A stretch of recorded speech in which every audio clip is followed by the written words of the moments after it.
questions. Maybe I'll start with the related with meditation first.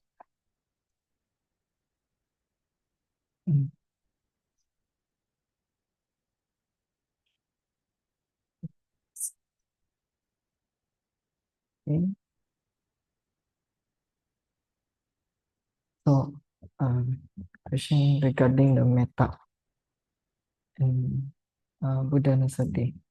Jadi pertanyaannya, mengapa terkadang kita meditasi dengan objek cinta kasih, ya, kadang-kala bisa menangis sampai terseduh-seduh, ataupun saat memikirkan kualitas Buddha, gitu ya. So, Sedo, the question is, scale 2, Sedo, why? And sometimes when we meditate with Metta Bhavana or Buddha Nusati, we can cry. We can cry a lot. Want to cry? Yeah. We want to cry. Okay, cry. Okay. Lamentation. Want to cry or cry? Cry. Tear coming out. Yeah. Okay. Nangis terseduh-seduh gimana ya cara gambarnya? Yeah. Okay. Question what? Okay. Cry. Cry. Why sometimes can cry because of metta meditation and Buddha Nusati meditation? Maybe because of happy, I think. Sometimes because of happy cry. Yeah, sometimes lady, sometimes they are very happy, sometimes they cry, right? So two kind, one is a worry, they cry. One is a happy, they cry. Never mind, after cry, meditate again.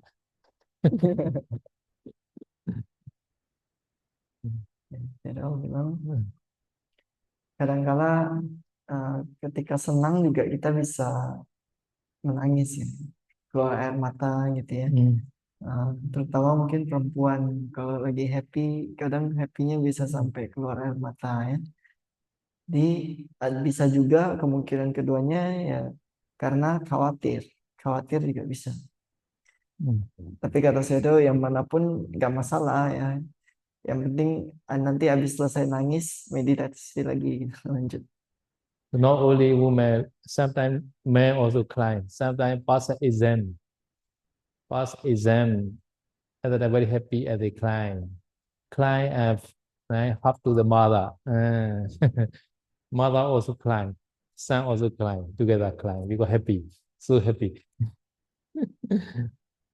Is it?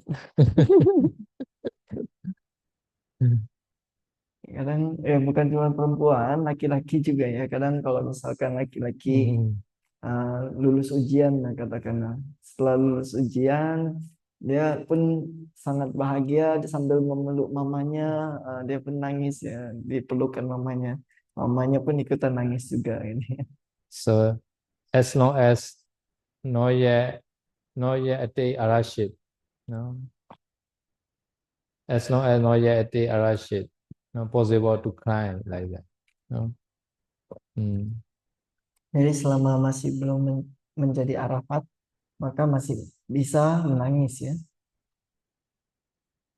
Even the bhikkhu also sometimes cry. No. Sometimes not yet attain arashit. Sometimes some people also cry. No. Because no, hope very big like that. They are hope very big at that I cannot attain arashit easily. At that time, sometimes people also cry. No? So cry is so many conditions. No? Jadi biku juga kadang-kala nangis. Katakanlah misalkan dia udah berlatih lama tapi nggak bisa capai kesucian Arafat gitu ya. Kadang-kala karena harapannya yang terlalu besar gitu. Makanya ketika nggak tercapai juga masih bisa menangis. So during the Metta Bhavana time, crying is sometimes sending to very beloved person. Sometimes sending to mother. And then I seeing the mother, and then I want to cry like that. Mm. This sometimes nature like that. So therefore, beginning should not send Nita Bhavana, respect and beloved person first. After that, very beloved person later. No? Mm. Makanya kadang-kala ketika meditasi metta ya, ketika kita mengirimkan ke seseorang yang sangat disayangi, contohnya kalau perempuan berarti misalkan kirim ke mamanya gitu ya, atau laki-laki kirim ke ayahnya, itu karena mereka adalah orang yang sangat disayangi, ya kadang-kala uh, muncul berbagai perasaan gitu ya, kayak uh, khawatir atau jadi kepikiran gitu ya keadaan mereka dan sebagainya. Oleh karena itu, Shadow menyarankan pertama-tama itu jangan kirimkan kepada seseorang yang terlalu disayangi dulu. Jadi kepada orang yang dihormati itu lebih bagus. Mm. Okay, this question. Dan Shadow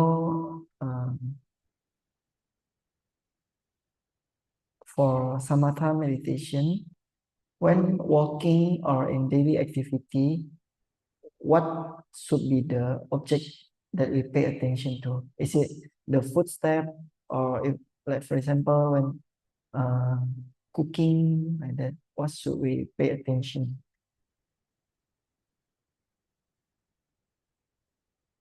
So depend on the meditation. No?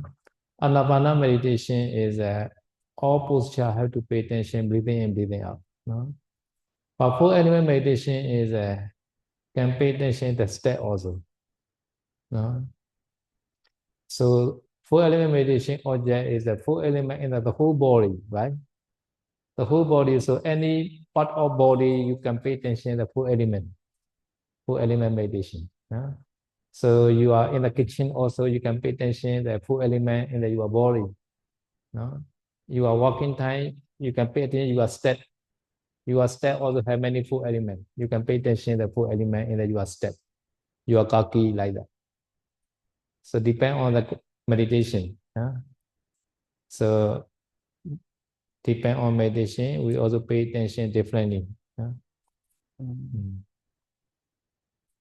Jadi tadi pertanyaannya ketika berjalan dan kegiatan sehari-hari lah pokoknya ya, mungkin ketika memasak ya atau lagi ngapain, kalau kita mau melatih meditasi samatha, apa yang bisa menjadi objek meditasi kita gitu? Apakah ketika berjalan itu kita misalkan tetap memperhatikan nafas atau kita memperhatikan langkah kaki?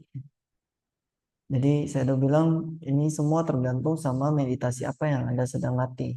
Jadi kalau Anda sedang berlatih anapanasati, maka dalam kegiatan apapun perhatiannya selalu ke nafas.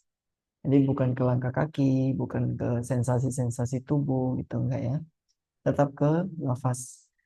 Tapi kalau Anda sedang berlatih meditasi empat unsur, nah meditasi empat unsur ini kan kita harus mengetahui empat unsur di tubuh ya, di terutama di tubuh secara internal ya, dalam berbagai postur ya, dalam ketika berjalan atau ngapain pun kita harus selalu tahu empat unsur ini. Nah, kalau yang berlatih meditasi empat unsur, ketika berjalan dia boleh memperhatikan langkah kakinya, memperhatikan terutama sensasi empat unsur di ketika melangkah gitu. Jadi di sekujur tubuh ini kan semuanya ada empat, empat unsurnya ya.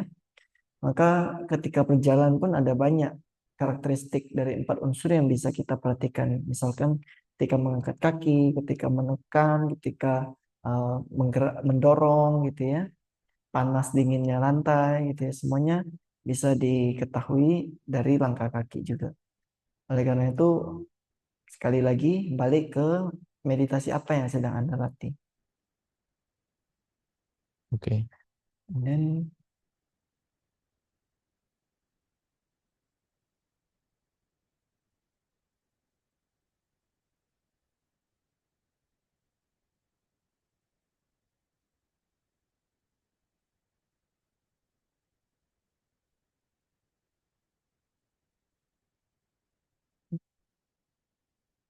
Ini pertanyaannya, Namo Buddhaya Sayadaw. Saya mau tanya, saya banyak pikiran, penyakit mental. Saya juga banyak orang yang iri hati, iri hati, apa ini? Halu lagi. Ya. Hmm. Mungkin ada yang mau, mungkin ada yang nangkap nggak? Kira-kira ini pertanyaannya gimana? Saya mau tanya, saya banyak pikiran, penyakit mental. Saya juga banyak orang yang iri hati, halu, sadu. Saya udah jelaskan. Ada yang mau konfirmasi barangkali menambahkan gitu. Maksudnya ini yang mau ditanyakan ke arah mana? Kalau tidak kita lanjut ke pertanyaan selanjutnya aja.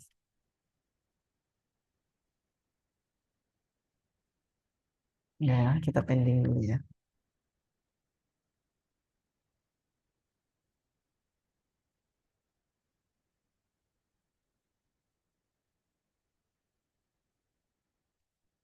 Ini ada pertanyaan tentang anapanasati ya.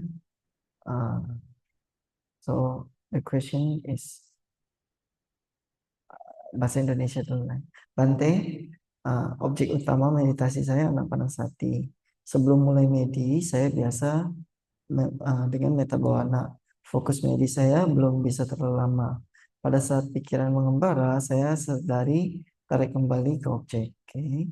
Bagaimana mempertahankan untuk bisa fokus lebih lama? Memudami Bante. So, the question is, Sukihotu Bante. Bante, my main meditation object is Anapanasati.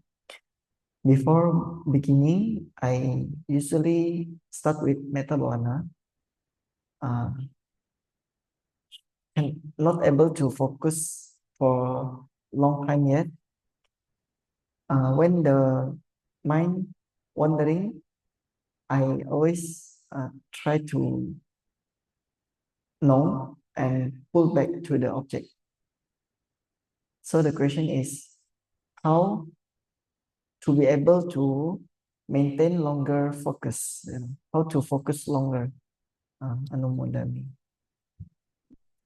Because concentration are very weak at the time, cannot be longer. At the time, try the anapana, no, not try too much the nita bhavana, no. So at the time, change to the anapana, no.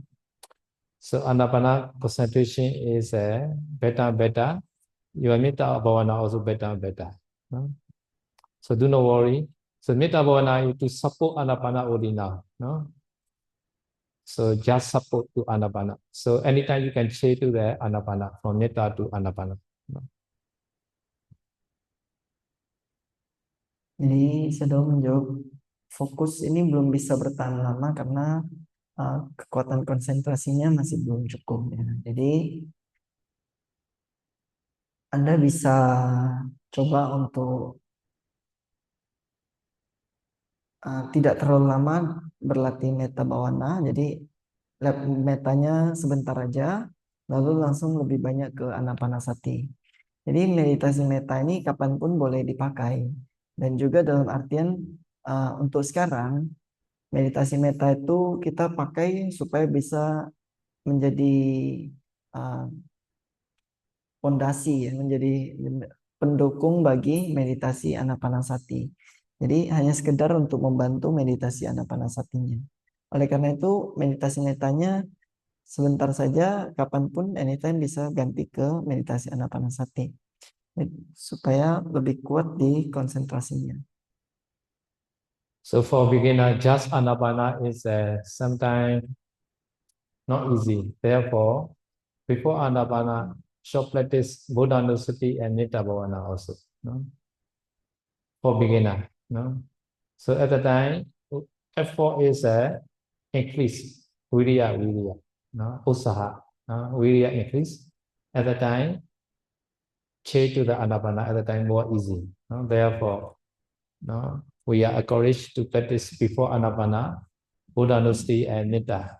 But some yogi, they are expert in Anapana.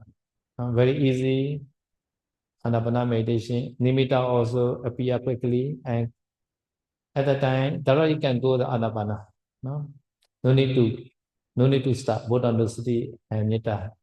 Directly can start the Anapana meditation. No, because he already expert in Anapana meditation.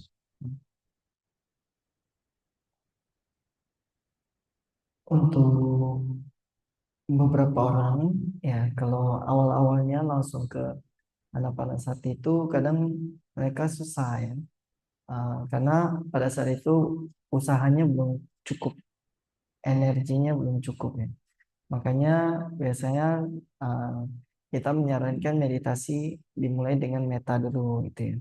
Ini meta ini bisa bantu nge-boosting effortnya ya, ngebantu supaya batinnya lebih bisa berusaha untuk mempertahankan objek.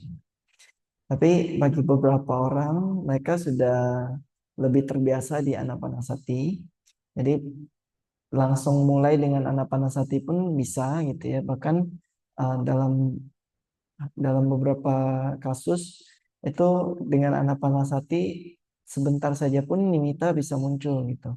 Maka kalau mereka yang sudah begini uh, tidak perlu istilahnya dengan banyak nge-boosting, bisa langsung ke Anapanasati itu udah bagus. So Anapana concentration not yet successful. At the time, during meditation time also sometimes raga may be arise. Loba. No? Sometimes bore to meditate. No? Not interested in the meditation object.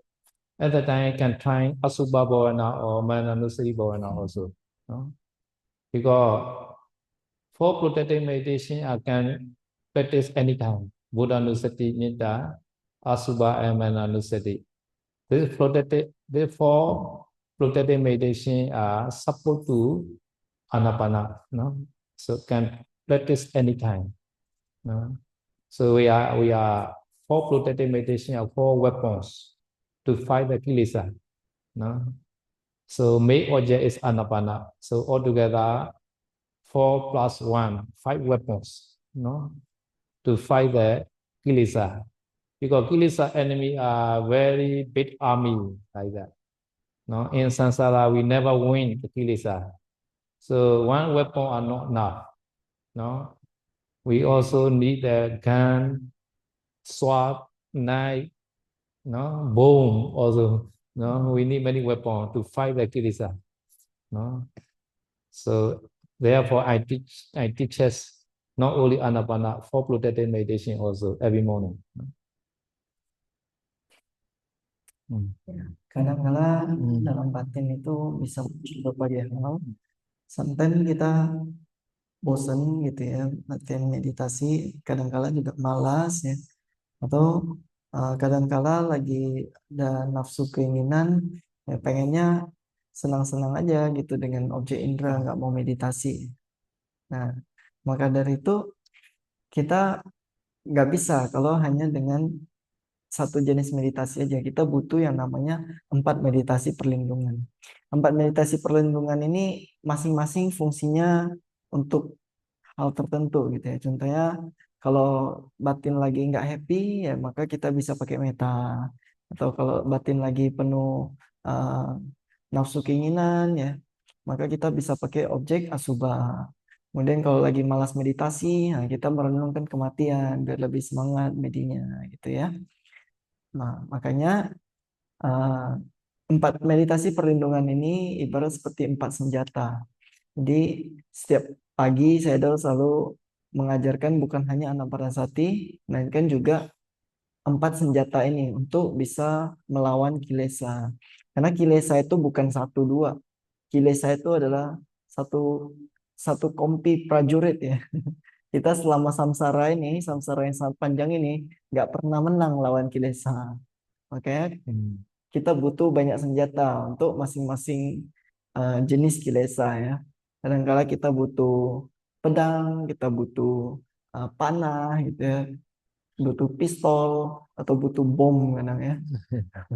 Dan juga di sini 4 senjata ini adalah untuk melindungi kita, sedangkan senjata utamanya adalah meditasi anapanasati. Jadi totalnya saya udah kasih 5 senjata untuk kalian bisa lawan kilesa setiap saat ya. Oke, continue.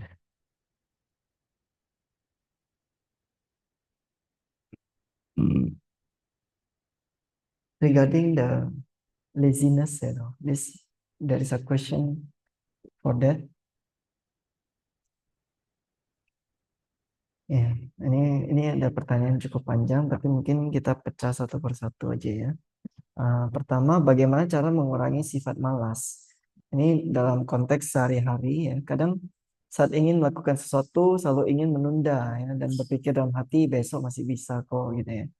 Tiba besoknya ditunda lagi ya, dan ulang-ulang terus ya. Sama halnya pas meditasi juga kayak gitu. Ada banyak alasan untuk menunda dan pada akhirnya nggak dilakukan.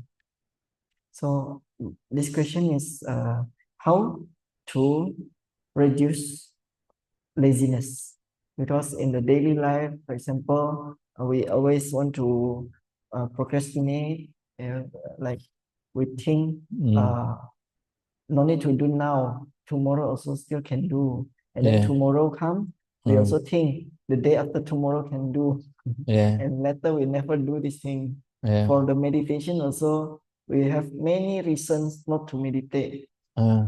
And then finally we never meditate. So how to overcome this? Yeah, the best weapon is a Mananusati meditation.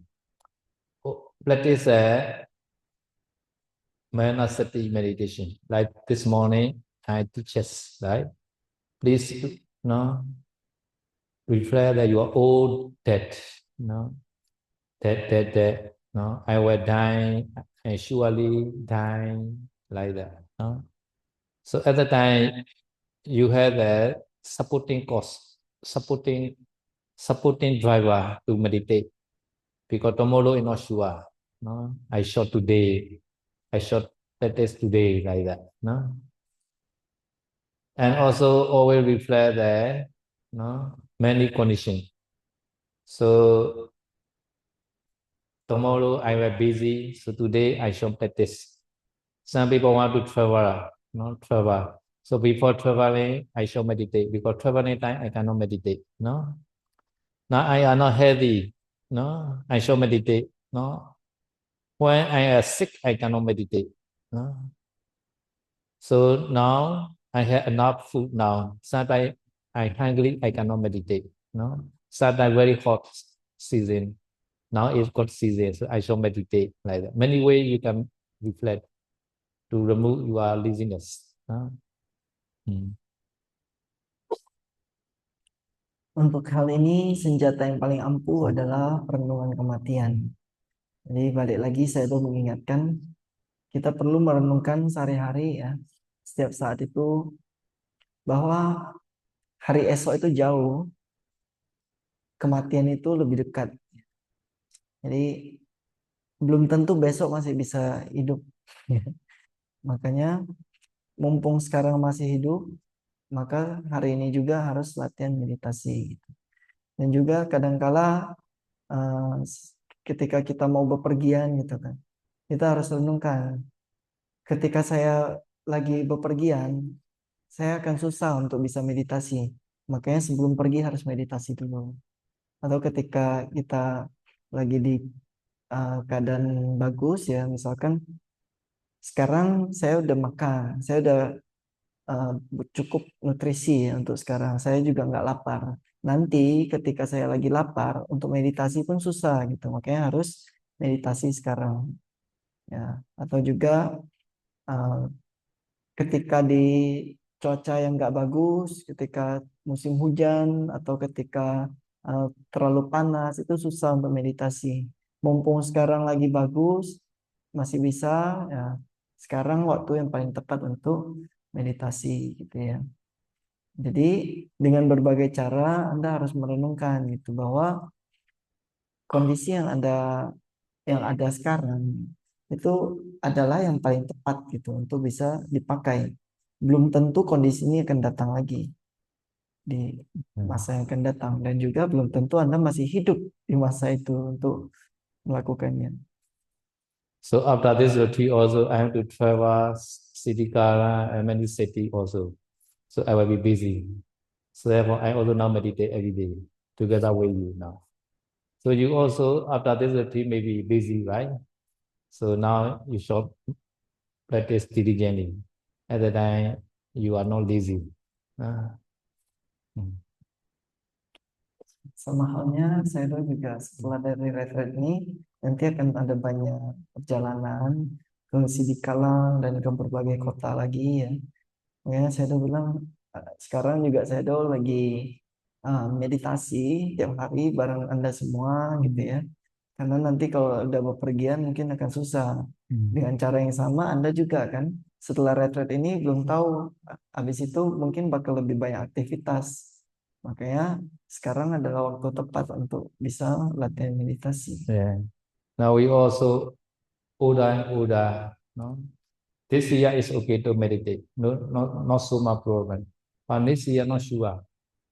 Next year, maybe some disease we cannot know that. Maybe some the very serious disease, no, like the stroke or cancer or like that. At that time we cannot meditate, right? So therefore now we are good time to meditate because we are healthy, stay healthy now. So now we should meditate. So reflect like that, no? Dan juga sekarang kita di kondisi yang bagus. Ya, sekarang lagi sehat gitu ya. Nah, belum tahu tiap tahunnya kan kita makin tua ya. Kita nggak tahu mungkin aja tahun depan akan ada penyakit.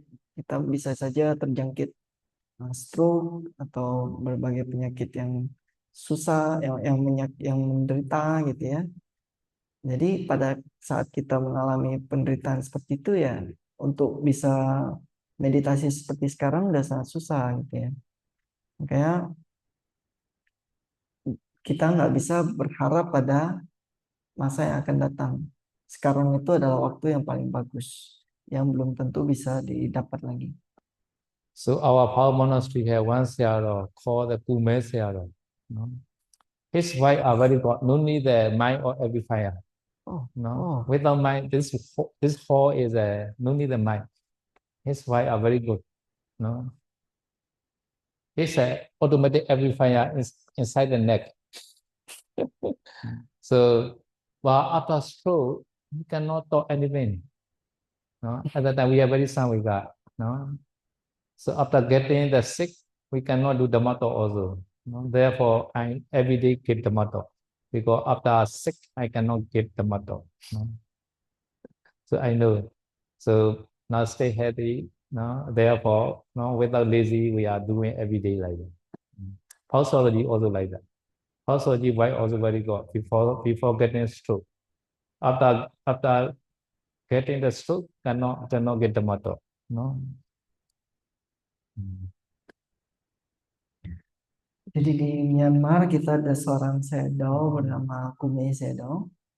Kume Sayadaw ini beliau biasanya dalam keadaan normal ketika berceramah itu suaranya itu bagus gitu ya. Jadi satu ruangan itu bisa dengar tanpa perlu beliau pakai speaker gitu ya.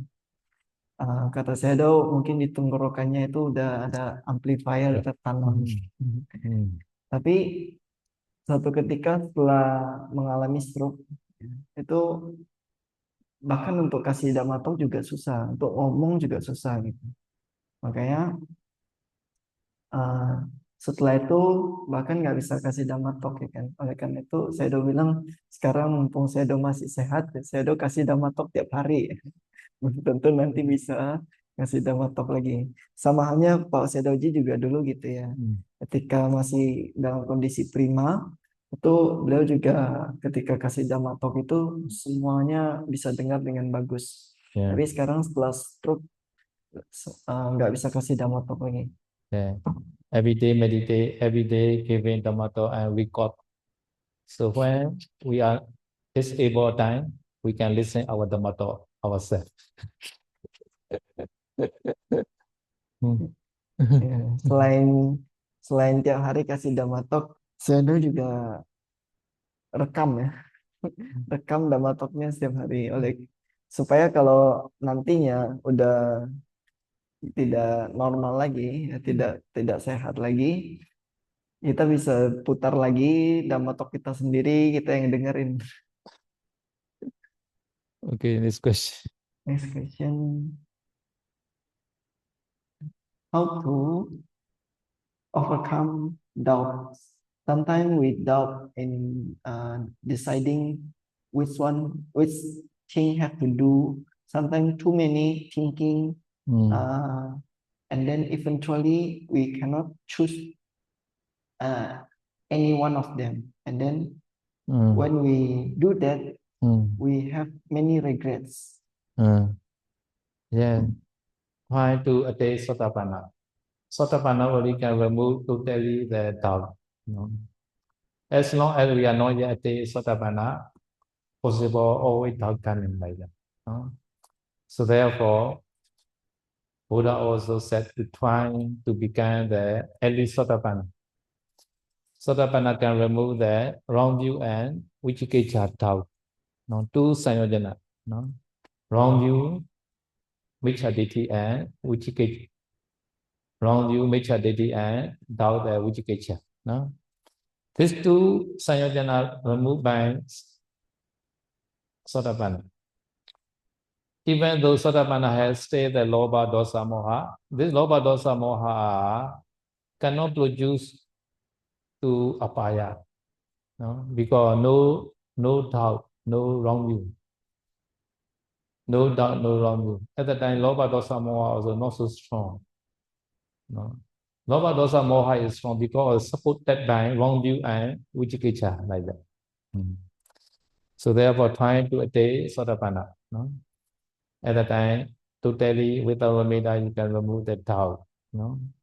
But not yet attain Sotapanna at the time, you should listen the many true Dhamma. Always listen the Dhamma talk or reading the Dhamma book like that. Not true Dhamma, not wrong one. No? At the time, this also temporarily can remove your doubt.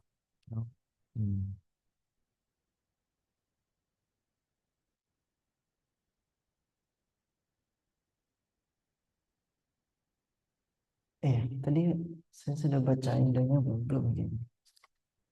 Bagaimana cara mengurangi sifat keraguan-raguan ya? Ragu-ragu dalam memutuskan atau memilih hal mana yang harus dilakukan. Terkadang terlalu banyak berpikir ya akhirnya tidak memilih dan setelah melakukannya timbul penyesalan ya. Jadi tadi balik lagi pertanyaannya bagaimana mengurangi keraguan-raguan. Tadi saya bilangnya bagaimana mengatasi keraguan-raguan sih. Jadi saya tahu bilang setidaknya coba untuk capai Sotapanna.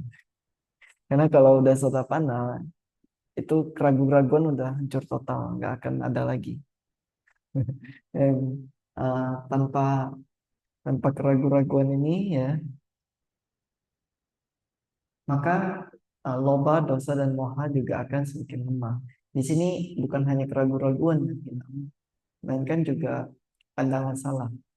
Pandangan salah, keraguan-raguan dan praktek yang keliru itu tiga-tiganya sudah dihapus ya.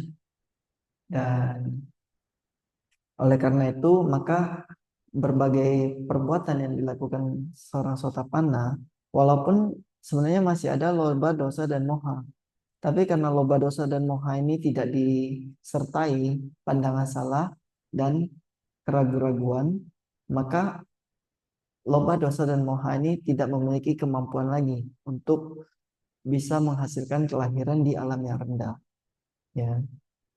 Nah, karena di sini yang bahaya itu yang bisa menyebabkan kelahiran di alam rendah adalah pandangan salah dan keraguan-raguan ini. Jadi kalau Anda nggak mau punya keraguan-raguan lagi, capai Sotapanna.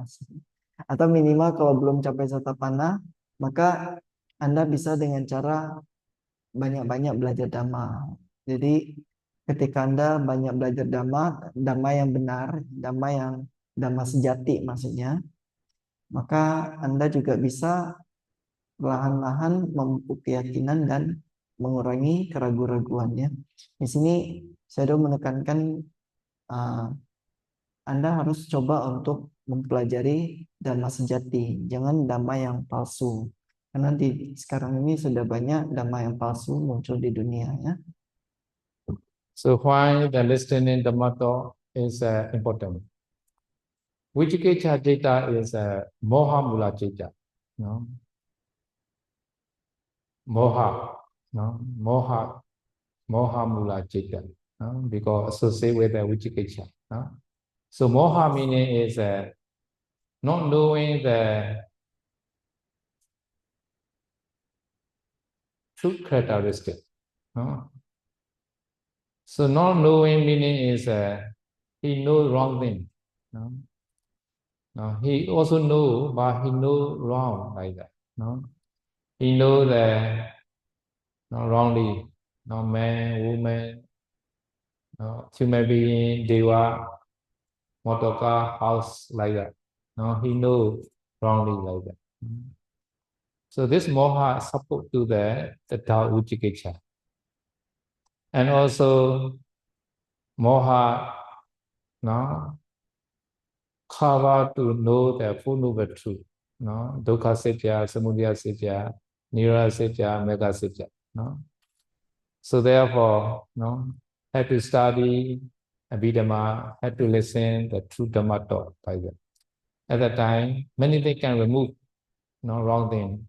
At that time, right view appear. No, this right view can remove the doubt also. No, sometimes not clear, have to ask question to the teacher also. No? So asking question also got habit to remove the doubt. No? Always ask question to the teacher. No? Or sometimes you also read yourself, no, in the our Theravada, no, true Dhamma like that. No? And also sometimes study the Vidhamma also. No? So many answers can get from the Vidhamma book. No? Vidhamma. Abhidhamma knowledge are very, very good, no, to solve many problems, no, to remove the doubt. No.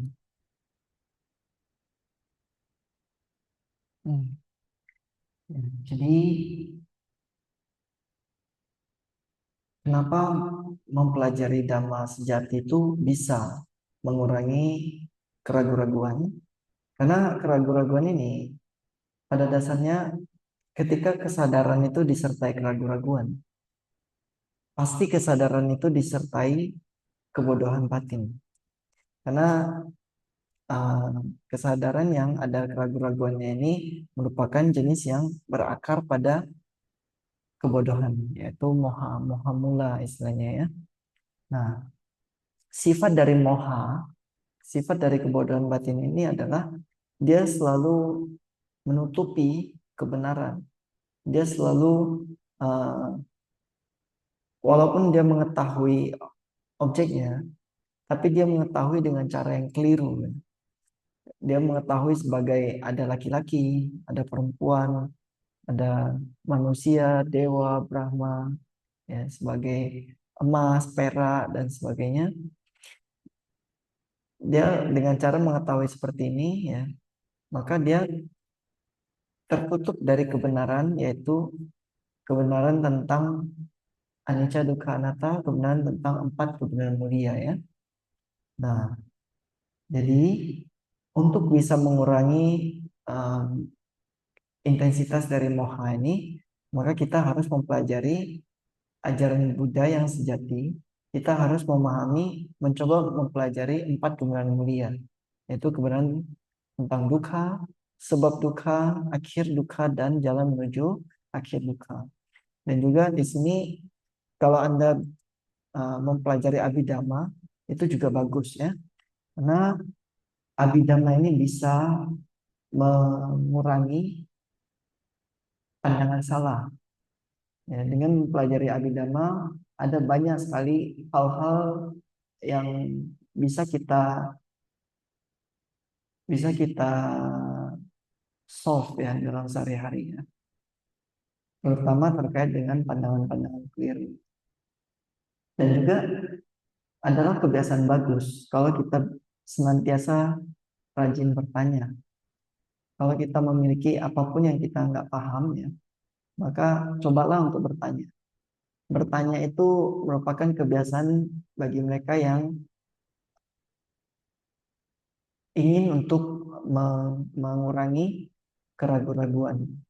Atau kadangkala jika Anda membaca teks-teks Buddhis, teks-teks dari kitab Theravada gitu ya. Kadangkala kan ada beberapa hal yang Anda belum pahami. Nah, hal-hal tersebut sebenarnya bisa terjawab kalau Anda juga sekaligus mempelajari Abhidhamma. Oleh karena itu, saya sangat menyarankan di sini supaya kita lebih banyak mempelajari Dhamma, kita juga coba untuk belajar Abhidhamma dan juga sering-sering untuk bertanya. Okay.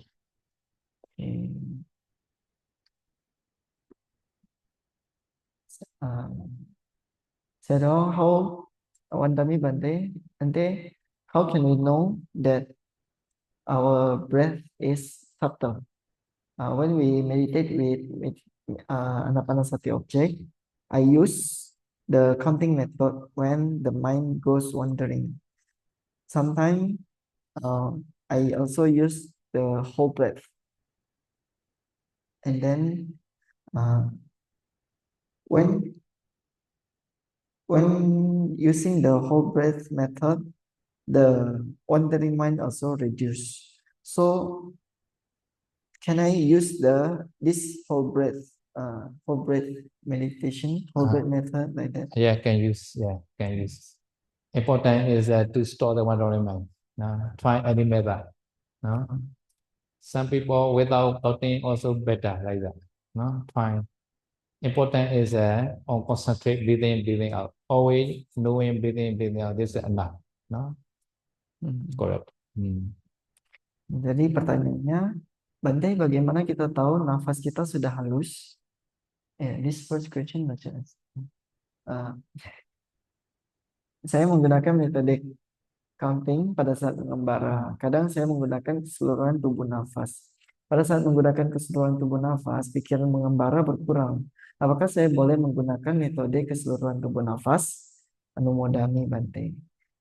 Jadi saya menjawab boleh. Silakan gunakan metode apapun supaya bisa mengatasi pikiran yang mengembara ya. Selama metode itu bisa membantu Anda untuk lebih fokus ya, lebih bisa memperhatikan nafas dengan baik tanpa banyak pikiran mengembara, Anda boleh pakai. Termasuk yang memperhatikan keseluruhan nafas. And so how can we know that our breath is subtle? Subtle breath is a gula. So concentration better, breathing automatically subtle. Subtle until stop like that. You attain the four jhana, this breathing is too subtle and slowly will stop. No? So you have to try like that. So therefore, subtle breath is a good. No? But you must know, although breathing in, breathing out is subtle, you must know breathing in, breathing out, breathing in, breathing out. No? At the time, your mindfulness is more powerful. At the time, nimitta also appear. No? So nimitta is become paribaga nimitta, very crystal bright. At the time, no need to find that, no need to pay attention breathing in, breathing out. Only pay attention paribaga nimitta only. No? At the time, the breathing also will be stopped at the four jhana stage. Okay. Kata Sedo, nafas halus itu bagus ya. Ketika konsentrasi kita semakin berkembang, maka nafas kita juga otomatis akan semakin halus, bahkan bisa sampai berhenti nantinya kalau Anda sudah mencapai jana keempat ya. Lalu di jana keempat itu nafas sudah total berhenti, nggak ada nafas lagi. Nah, dengan memperhatikan nafas halus ini juga itu lebih mudah untuk bisa memperoleh nimitta ya. Jadi walaupun nafasnya sudah halus, ya, Anda tetap harus perlu tahu nafas masuk dan nafas keluar. Begitu terus sampai muncul nimitta, kemudian nimittanya sudah berubah menjadi tanda padanan atau patibaga nimitta.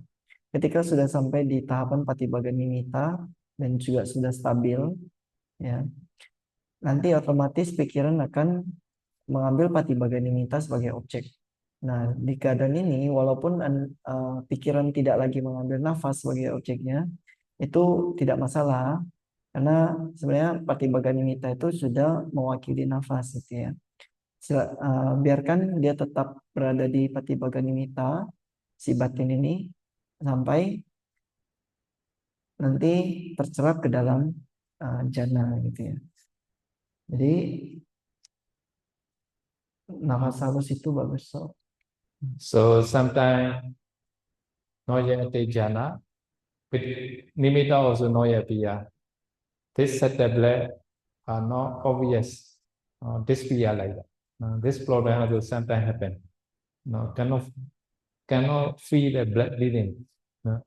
At the time, wait original place. No. Do not find. No. Just waiting like that. No. Just waiting. No. At the time, breathing out, maybe we appear. At the time, nimitta also coming together at the time. No. This they are very important. No. The set breath, this PR, at the time you are waking, at the time breathing in, breathing out, come back, at the time nimitta also appear together with the breathing out. No? So do not worry, even those breathing in, breathing out are this PR. No? Really, this breathing in, breathing out, not this PR, because so subtle like that. So subtle. Really, this state breathing in, breathing out. No? A little bit your mind reach to other object. Therefore, you don't know this breathing. No? Okay, translate. Ya.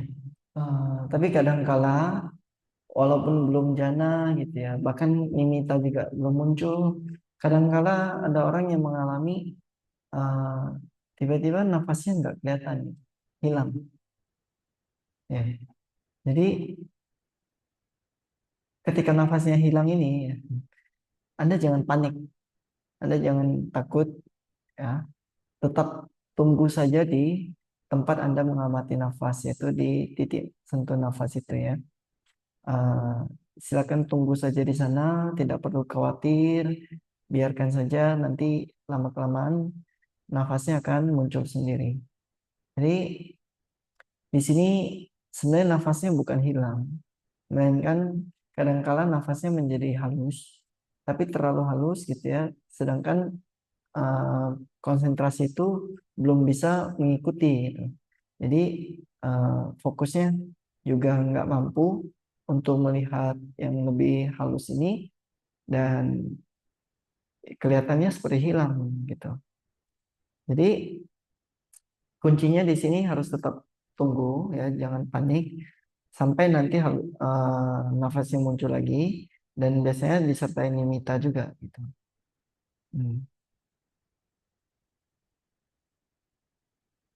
Tadi begitu akhirnya. But Sero, how do we define if this is subtle breath or not subtle breath? No need to define. Only you know the breathing, this is enough. No? Do not investigate too much. My breathing is set there or not. Okay. Do not investigate too much. Anapana is there's a very strict regulation. Should not be investigated too much. If too much investigate cannot get concentration. Some people also investigate my breathing is long or short like that. My breathing is how much long, how much short like that. Some people they are thinking long and short is never mind whether long or short, you know breathing, this and that. Set there also like that. How much set there? No need to pay attention like that. No, just knowing breathing, this and that. No. Okay. Tadi saya sedikit elaborasi pertanyaannya terkait ini kan pertanyaannya bagaimana kita tahu nafas kita sudah halus gitu ya. Saya tanya tadi, jadi bagaimana kita mendefinisikan apa yang nafas halus dan di mana yang bukan nafas halus. Kalau saya tuh gak usah dipikirkan. Ya. Jadi mau nafasnya halus atau enggak, yang penting Anda tahu itu nafas masuk atau nafas keluar. Jangan terlalu banyak investigasi, jangan terlalu banyak dianalisis gitu ya. Uh, Kuncinya di meditasi anapanasati ini adalah ya Anda jangan terlalu analisis.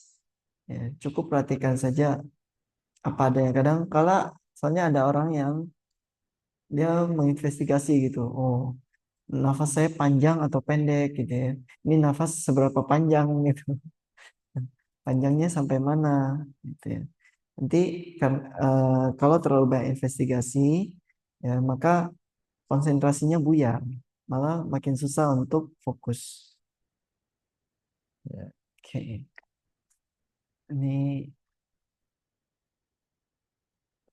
tiga. So,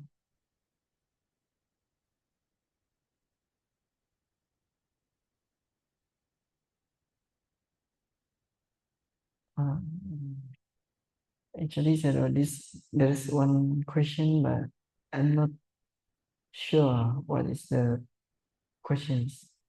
And there also one another question maybe related to tonight Dhamma talk maybe. So there's another question also maybe related to tonight's Dhamma talk.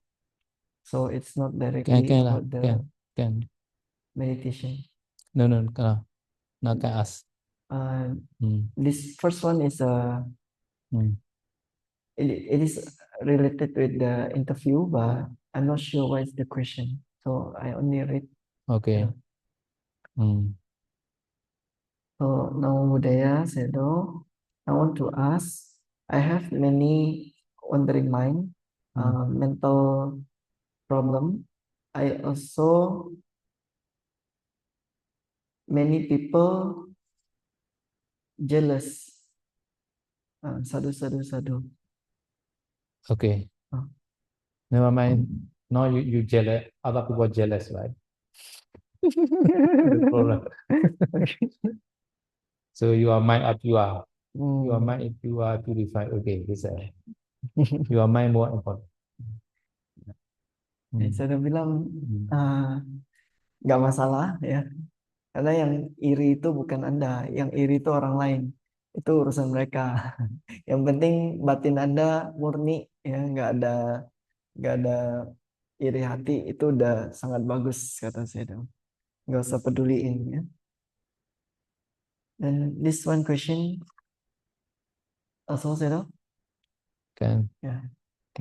Kenapa Dewa Utamara terlahir di alam surga tertinggi? So this question is why Dewa Utamara born in the highest Dewa realm. If we call Dewa Utamara, we know is a wicked Dewa, doing many bad things, holding Ananda heart also, disturb the Buddha also. Why such person can born in highest Dewa realm? He also had a good kusala before Mara, like that. So therefore, he also can be born in the highest Deva world. Before Mara life, he may do the many good kusala also maybe. Our Venerable Magdalena also, before he also Mara, Magdalena, Sariputta friend. Sariputta is a right, Magdalena is a left one. The foremost, the second power, Bhikkhu, Venerable Magdalena. One past life, he also Mara. No? Now current Mara is his nephew. His nephew. So one day, Mara entered the Magdalena's stomach. At the time, Magdalena knew, oh, inside my stomach, Mara is staying now. At the time, he conversation with the Mara. No, what are you doing inside my stomach? You are my nephew. You are my sister's son. At that time, Mara not disturbed by Moggallana. He coming out because related each other, right? So Moggallana also became the one like Mara because they had a lot of kusala before, like that. No? Nowadays also many people are powerful, right? Powerful people are every powerful people are good person. Some are bad person, right? Iya, iya. Right? Some are their position very high, like president, prime minister, like that, because they are previous good merit, like that. But current life they have very bad, like that. Mm. Hmm, Mm. ya.